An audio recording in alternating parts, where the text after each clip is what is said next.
ਵਾਹਿਗੁਰੂ ਜੀ ਕਾ ਖਾਲਸਾ ਵਾਹਿਗੁਰੂ ਜੀ ਕੀ ਫਤਿਹ। ਤੁਸੀਂ ਦੇਖ ਰਹੇ ਹੋ ਸਿੱਖ ਸਾਖੀ ਨੈਟਵਰਕਸ।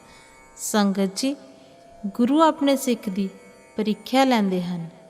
ਕਈ ਵਾਰੀ ਗੁਰੂ ਜੀ ਸਾਡੇ ਤੋਂ ਕੁਝ ਅਜਿਹੀ ਪ੍ਰੀਖਿਆ ਲੈਂਦੇ ਹਨ ਜਿਸ ਬਾਰੇ ਅਸੀਂ ਸੋਚਿਆ ਵੀ ਨਹੀਂ ਹੁੰਦਾ, ਪਰੰਤੂ ਉਸ ਵਿੱਚ ਵੀ ਸਾਡਾ ਭਲਾ ਹੀ ਛੁਪਿਆ ਹੁੰਦਾ ਹੈ।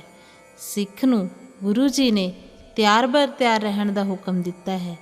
ਸਿੱਖ ਨੂੰ ਹਰ ਸਮੇਂ ਪੂਰੀ ਤਿਆਰੀ ਵਿੱਚ ਰਹਿਣਾ ਚਾਹੀਦਾ ਹੈ ਤਾਂ ਜੋ ਉਹ ਲੋੜ ਪੈਣ 'ਤੇ ਕਿਸੇ ਦੀ ਵੀ ਸਹਾਇਤਾ ਲਈ ਤਿਆਰ ਰਹੇ ਅਤੇ ਸਮਾਂ ਆਉਣ 'ਤੇ ਗੁਰੂ ਦੀ ਸੇਵਾ ਵਿੱਚ ਵੀ ਪਿੱਛੇ ਨਾ ਹਟੇ ਅਤੇ ਗੁਰੂ ਦੀ ਸੇਵਾ ਤੋਂ ਖੁੰਝ ਨਾ ਜਾਵੇ। ਇਸੇ ਤਰ੍ਹਾਂ ਹੀ ਧੰਨ ਧੰਨ ਸ਼੍ਰੀ ਗੁਰੂ ਗੋਬਿੰਦ ਸਿੰਘ ਜੀ ਜਦੋਂ ਮਾਛੀਵਾੜੇ ਦੇ ਜੰਗਲਾਂ ਤੋਂ ਹੁੰਦੇ ਹੋਏ ਸਾਬੂ ਕੀ ਤਲਵੰਡੀ ਪਹੁੰਚੇ ਤਾਂ ਉੱਥੇ ਉਹਨਾਂ ਦਾ ਇੱਕ ਸਿੱਖ ਭਾਈ ਡੱਲਾ ਜੀ ਰਿਹਾ ਕਰਦੇ ਸਨ। ਭਾਈ ਡੱਲਾ ਜੀ ਆਪਣੇ ਇਲਾਕੇ ਦੇ ਚੌਧਰੀ ਜਗੀਰਦਾਰ ਸਨ। ਉਹਨਾਂ ਕੋਲੇ ਬਹੁਤ ਸਾਰੀਆਂ ਫੌਜਾਂ ਵੀ ਸਨ ਅਤੇ ਭਾਈ ਡੱਲਾ ਜੀ ਗੁਰੂ ਜੀ ਦੇ ਪੱਕੇ ਸ਼ਰਧਾਲੂ ਸਨ। ਜਦੋਂ ਗੁਰੂ ਜੀ ਸਾਬੂ ਕੀ ਤਲਵੰਡੀ ਗਏ ਤਾਂ ਉਹ ਭਾਈ ਡੱਲਾ ਜੀ ਦੇ ਘਰ ਵਿੱਚ ਹੀ ਰਹੇ ਸਨ। ਭਾਈ ਡੱਲਾ ਜੀ ਨੇ ਗੁਰੂ ਜੀ ਦਾ ਬੜੇ ਹੀ ਸੁਚੱਜੇ ਢੰਗ ਨਾਲ ਸਵਾਗਤ ਕੀਤਾ ਅਤੇ ਗੁਰੂ ਜੀ ਦੀ ਦੇਖ ਰੇਖ ਵਿੱਚ ਕੋਈ ਕਮੀ ਨਾ ਛੱਡੀ।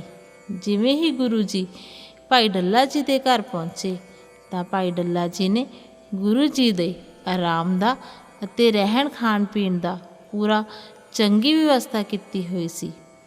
ਭਾਈ ਡੱਲਾ ਜੀ ਗੁਰੂ ਜੀ ਨਾਲ ਬੈਠੇ ਗੁਰਮਤਿ ਵਿਚਾਰਾਂ ਕਰ ਰਹੇ ਸਨ ਤਾਂ ਉਹਨਾਂ ਨੇ ਗੁਰੂ ਜੀ ਨਾਲ ਸਾਹਿਬਜ਼ਾਦਿਆਂ ਦੀ ਸ਼ਹੀਦੀ ਬਾਰੇ ਗੱਲ ਕੀਤੀ। ਗੁਰੂ ਜੀ ਨੂੰ ਆਖਣ ਲੱਗੇ ਕਿ ਗੁਰੂ ਜੀ, ਜੇਕਰ ਤੁਸੀਂ ਸਾਨੂੰ ਚਮਕੌਰ ਦੀ ਗੜੀ ਵਿੱਚ ਯਾਦ ਕੀਤਾ ਹੁੰਦਾ ਤਾਂ ਸਾਹਿਬਜ਼ਾਦਿਆਂ ਦੀ ਸ਼ਹੀਦੀ ਨਹੀਂ ਹੋਣੀ ਸੀ। ਮੈਂ ਆਪਣੇ ਸੈਨਿਕਾਂ ਨਾਲ, ਆਪਣੀਆਂ ਫੌਜਾਂ ਨਾਲ ਤੁਹਾਡੀ ਸਹਾਇਤਾ ਲਈ ਪਹੁੰਚ ਜਾਣਾ ਸੀ ਤਾਂ ਉਸ ਸਮੇਂ ਸਾਰੇ ਵੈਰੀਆਂ ਦੇ ਛੱਕੇ ਮੇਰੀਆਂ ਸੈਨਿਕਾਂ ਨੇ ਛੁਡਾ ਦੇਣੇ ਸੀ ਅਤੇ ਤੁਹਾਡੇ ਸਿੰਘਾਂ ਅਤੇ ਤੁਹਾਡੇ ਸਾਹਿਬਜ਼ਾਦਿਆਂ ਦੀ ਸ਼ਹੀਦੀ ਵੀ ਨਹੀਂ ਹੋਣੀ ਸੀ। ਇਹ ਗੱਲ ਗੁਰੂ ਜੀ ਨੇ ਇੱਕ ਵਾਰ ਤਾਂ ਸੁਣੀ ਅਤੇ ਕੁਝ ਨਾ ਕਿਹਾ। ਥੋੜ੍ਹੀ ਕੁ ਦੇਰ ਬਾਅਦ ਭਾਈ ਡੱਲਾ ਜੀ ਫਿਰ ਆਖਣ ਲੱਗੇ ਕਿ ਗੁਰੂ ਸਾਹਿਬ, ਜੇਕਰ ਤੁਸੀਂ ਛੋਟੇ ਸਾਹਿਬਜ਼ਾਦਿਆਂ ਦੀ ਸ਼ਹਾਦਤ ਵੇਲੇ ਵੀ ਮੈਨੂੰ ਯਾਦ ਕੀਤਾ ਹੁੰਦਾ ਤਾਂ ਉਸ ਸਮੇਂ ਵੀ ਛੋਟੇ ਸਾਹਿਬਜ਼ਾਦਿਆਂ ਨੂੰ ਨੀਹਾਂ ਵਿੱਚ ਨਹੀਂ ਚਿਣਵਾਉਣਾ ਪੈਣਾ ਸੀ। ਉਸ ਸਮੇਂ ਮੇਰੇ ਸੈਨਿਕਾਂ ਨੇ ਛੋਟੇ ਸਾਹਿਬਜ਼ਾਦਿਆਂ ਨੂੰ ਰਿਹਾ ਕਰਵਾ ਕੇ ਲੈ ਆਉਣਾ ਸੀ। ਇਹ ਗੱਲ ਸੁਣ ਕੇ ਗੁਰੂ ਜੀ ਨੇ ਆਖਿਆ ਕਿ ਭਾਈ ਡੱਲਾ ਜੀ, ਜਿਵੇਂ ਅਕਾਲ ਪੁਰਖ ਦੀ ਮਰਜ਼ੀ ਹੈ। ਭਾਈ ਡੱਲਾ ਜੀ ਨੇ ਫਿਰ ਕਈ ਵਾਰੀ ਗੱਲਾਂ ਵਿੱਚ ਇਹ ਗੱਲ ਆਖੀ ਕਿ ਮੇਰੇ ਸੈਨਿਕ ਬੜੇ ਬਹਾਦਰ ਹਨ, ਮੇਰੀ ਫੌਜ ਵਿੱਚ ਬਹੁਤ ਯੋਧੇ ਸੂਰਮੇ ਹਨ ਅਤੇ ਜੇਕਰ ਉਹ ਕਿਸੇ ਮੈਦਾਨ ਵਿੱਚ ਲੜਦੇ ਹਨ ਤਾਂ ਹਮੇਸ਼ਾ ਫਤਿਹ ਪ੍ਰਾਪਤ ਕਰਕੇ ਆਉਂਦੇ ਹਨ। ਇਹ ਗੱਲ ਸੁਣ ਕੇ ਗੁਰੂ ਸਾਹਿਬ ਜੀ ਨੇ ਆਖਿਆ ਕਿ ਭਾਈ ਡੱਲਾ ਜੀ, ਜਦੋਂ ਕਿਤੇ ਸਮਾਂ ਆਵੇਗਾ ਤਾਂ ਅਸੀਂ ਤੁਹਾਡੀ ਅਤੇ ਤੁਹਾਡੇ ਸੈਨਿਕਾਂ ਦੀ ਪ੍ਰੀਖਿਆ ਜ਼ਰੂਰ ਲਵਾਂਗੇ। ਤਾਂ ਭਾਈ ਡੱਲਾ ਜੀ ਨੇ ਆਖਿਆ ਕਿ ਗੁਰੂ ਜੀ, ਸਾਨੂੰ ਜ਼ਰੂਰ ਯਾਦ ਕਰਿਓ, ਅਸੀਂ ਤੁਹਾਡੀ ਸੇਵਾ ਵਿੱਚ ਤੁਹਾਡੀ ਸਹਾਇਤਾ ਲਈ ਜ਼ਰੂਰ ਆਵਾਂਗੇ। ਉਸੇ ਸਮੇਂ ਇੱਕ ਸਿੱਖ ਗੁਰੂ ਦਰਸ਼ਨਾਂ ਲਈ ਆਇਆ ਅਤੇ ਗੁਰੂ ਜੀ ਵਾਸਤੇ ਭੇਟਾ ਸਰੂਪ ਇੱਕ ਬੰਦੂਕ ਲੈ ਕੇ ਆਇਆ। ਗੁਰੂ ਜੀ ਨੇ ਉਸ ਬੰਦੂਕ ਨੂੰ ਵੇਖਿਆ ਅਤੇ ਬੜੇ ਪ੍ਰਸੰਨ ਹੋਏ। ਗੁਰੂ ਜੀ ਨੇ ਆਖਿਆ ਕਿ ਭਾਈ ਡੱਲਾ ਜੀ, ਹੁਣ ਆਪਾਂ ਇਸ ਬੰਦੂਕ ਦੀ ਗੁਣਵੱਤਾ ਅਤੇ ਘਾਤਕਤਾ ਦੇਖਾਂਗੇ। ਤੁਸੀਂ ਆਪਣੇ ਕਿਸੇ ਸੈਨਿਕ ਨੂੰ ਬੁਲਾਓ, ਅਸੀਂ ਇਸ ਬੰਦੂਕ ਦੀ ਘਾਤਕਤਾ ਵੇਖਣੀ ਚਾਹੁੰਦੇ ਹਾਂ ਕਿ ਇਹ ਬੰਦੂਕ ਕਿੰਨੀ ਕੁ ਖਤਰਨਾਕ ਹੈ। ਇਹ ਗੱਲ ਸੁਣ ਕੇ ਭਾਈ ਡੱਲਾ ਹੈਰਾਨ ਹੋ ਗਿਆ, ਪਰੰਤੂ ਗੁਰੂ ਜੀ ਦੇ ਵਚਨਾਂ ਅੱਗੇ ਕੁਝ ਬੋਲ ਨਾ ਸਕਿਆ। ਚੁੱਪਚਾਪ ਆਪਣੇ ਸੈਨਿਕਾਂ ਕੋਲੇ ਗਿਆ ਅਤੇ ਉੱਥੇ ਜਾ ਕੇ ਆਖਣ ਲੱਗਾ ਕਿ ਕੋਈ ਇੱਕ ਸੈਨਿਕ ਮੇਰੇ ਨਾਲ ਚੱਲੋ। ਗੁਰੂ ਜੀ ਨੇ ਆਪਣੇ ਬੰਦੂਕ ਦੀ ਘਾਤਕਤਾ ਦੇਖਣੀ ਹੈ, ਬੰਦੂਕ ਦੇ ਸਾਹਮਣੇ ਖੜੇ ਹੋ ਜਾਓ।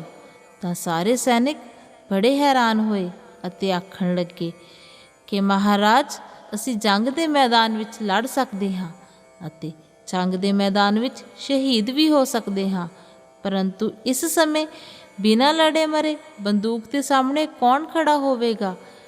कौन इसी तरह बिना वजह तो मरेगा?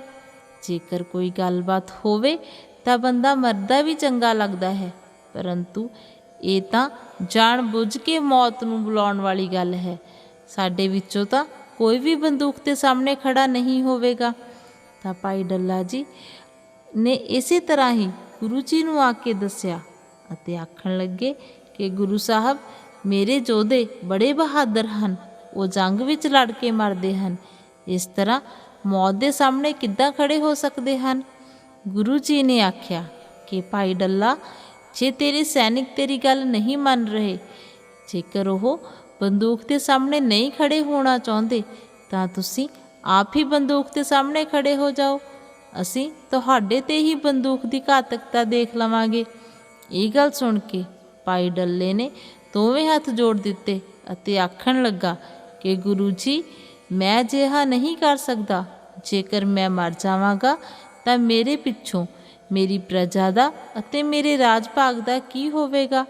मेरे तो बिना उसनूं कौन संभालेगा? हले तां मैं इस दुनिया विच कुछ भी नहीं वेख्या, हले तां मैं अपने राज नूं बहुत अगे वधाउणा है। ये गल सुन के गुरु साहब मुस्कुरा उठे अते आखण लगे कि भाई डल्ला जेकर तुसीं अते तुहाडे सैनिक कोई भी साडी इस बंदूक की गुणवत्ता वेखण विच बंदूक के सामने नहीं खड़ा हो सकता तां तुसीं साडे लंगरां विच जाओ अते उत्थे जाके एक आवाज़ लगाओ कि गुरु साहब ने अपनी बंदूक की घातकता वेखणी है, कोई एक सिख आवे अते बंदूक के सामने खड़ा हो जावे। भाई डल्ला जी ने इसे तरह किया।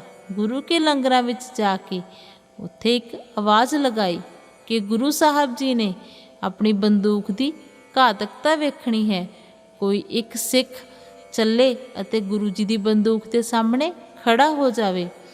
ये आवाज़ गुरु जी के दो सिख जो रिश्ते विच पिता ते पुत्र सन दोवां ने सुनी ते दोवें ही गुरु जी की गल सुनते सार ही गुरु जी वाल नूं दौड़ पे, जिन्हां विचों एक सिख तां लंगरां विच सेवा कर रहा सी, परंतु दूसरा सिख अपनी दस्तार सजा रहा सी।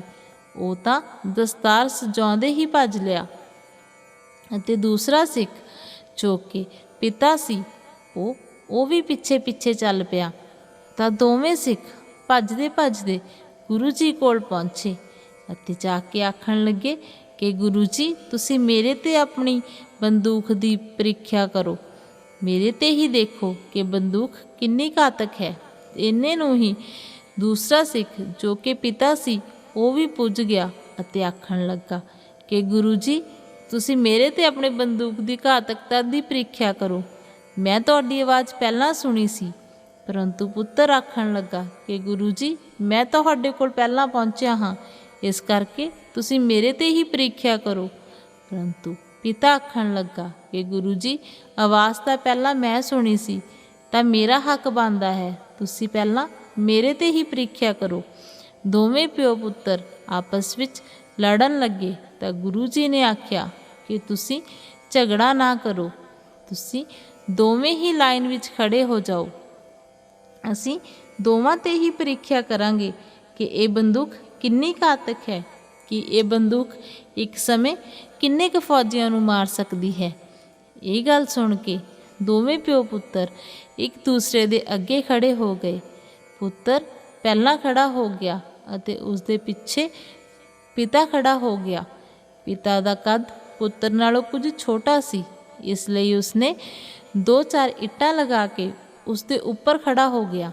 गुरु जी जिस भी तरफ बंदूक की नोक नूं घुमाउंदे दोवें सिख भज के बंदूक के सामने हो जाते। तो गुरु जी जदों दूसरी तरफ नूं बंदूक घुमाउंदे तां फिर दोवें सिख भज के बंदूक के सामने हो जाते। तां गुरु जी ने एक पासे बंदूक टिका लई अते दोवें सिख उस थां ते अडोल खड़े हो गए अते आखण लगे गुरु जी तुसी अपनी बंदूक नूं परखो, असीं इत्थे ही खड़े हाँ। तां गुरु जी ने निशाना साधिया, दोवें सिख अडोल खड़े रहे। तां गुरु जी ने जदों बंदूक का निशाना लगाया ਤਾਂ ਉਹ ਗੋਲੀ ਬਿਲਕੁਲ ਹੀ ਦੋਵੇਂ ਸਿੱਖਾਂ ਦੇ ਸਿਰ ਦੇ ਉੱਪਰ ਦੀ ਲੰਘ ਗਈ।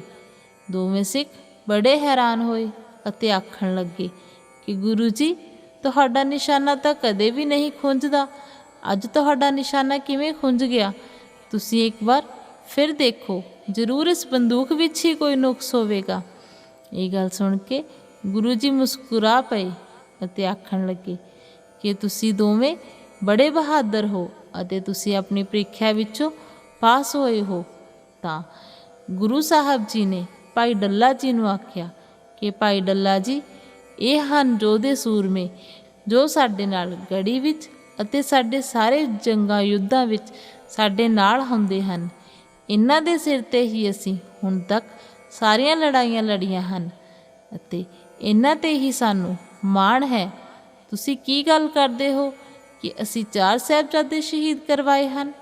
ਇਹ ਜੋ ਇੰਨੇ ਸਿੱਖ ਹਨ, ਇਹ ਵੀ ਸਾਡੇ ਹੀ ਪੁੱਤਰ ਹਨ, ਇਹ ਵੀ ਸਾਹਿਬਜ਼ਾਦਿਆਂ ਤੋਂ ਘੱਟ ਨਹੀਂ ਹਨ। ਤਾਂ ਭਾਈ ਡੱਲਾ ਜੀ ਆਖਣ ਲੱਗੇ ਕਿ ਗੁਰੂ ਜੀ, ਮੈਂ ਸਮਝ ਨਹੀਂ ਸਕਿਆ, ਮੈਨੂੰ ਮਾफ़ ਕਰ ਦਿਓ। ਤਾਂ ਗੁਰੂ ਜੀ ਨੇ ਆਖਿਆ ਕਿ ਭਾਈ ਡੱਲਾ ਜੀ, ਸਾਡੇ ਮਨ ਅੰਦਰ ਇਹਨਾਂ ਪੁੱਤਰਾਂ ਅਤੇ 4 ਸਾਹਿਬਜ਼ਾਦਿਆਂ ਵਿੱਚ ਕੋਈ ਅੰਤਰ ਨਹੀਂ ਹੈ। ਉਹ ਵੀ ਸਾਡੇ 4 ਪੁੱਤਰ ਸਨ ਅਤੇ ਇਹ ਜੋ ਹੁਣ ਸਾਡੇ ਸਿੱਖ ਹਨ, ਇਹ ਵੀ ਸਾਡੇ ਪੁੱਤਰ ਹਨ। ਇਹਨਾਂ ਪੁੱਤਰਾਂ ਨੂੰ ਤਾਂ ਮੈਂ ਉਹਨਾਂ 4 ਪੁੱਤਰਾਂ ਤੋਂ ਵੀ ਜ਼ਿਆਦਾ ਪਿਆਰ ਕਰਦਾ ਹਾਂ ਅਤੇ ਇਹ ਮੇਰੇ ਸਿੱਖ ਰਹਿੰਦੀ ਦੁਨੀਆ ਤੱਕਰ ਇਸੇ ਤਰ੍ਹਾਂ ਹੀ ਚੜ੍ਹਦੀ ਕਲਾ ਵਿੱਚ ਰਹਿਣਗੇ। ਇਹਨਾਂ ਨੂੰ ਕੋਈ ਵੀ ਨਹੀਂ ਡੋਲ ਸਕੇਗਾ।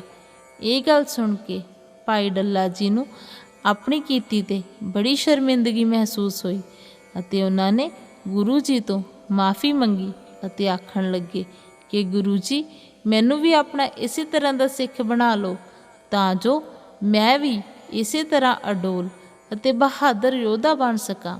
ਇਹ ਗੱਲ ਸੁਣ ਕੇ ਗੁਰੂ ਜੀ ਵੀ ਬੜੇ ਖੁਸ਼ ਹੋਏ ਅਤੇ ਆਖਣ ਲੱਗੇ, ਭਾਈ ਡੱਲਾ ਜੀ, ਤੁਸੀਂ ਵੀ ਬੜੇ ਬਹਾਦਰ ਹੋ, ਪਰੰਤੂ ਜੀਵਨ ਦਾ ਮੋਹ ਛੱਡ ਕੇ ਗੁਰੂ ਨੂੰ ਆਪਾ ਸਮਰਪਿਤ ਕਰਨ ਨਾਲ ਹੀ ਜੀਵਨ ਸਫਲ ਹੁੰਦਾ ਹੈ।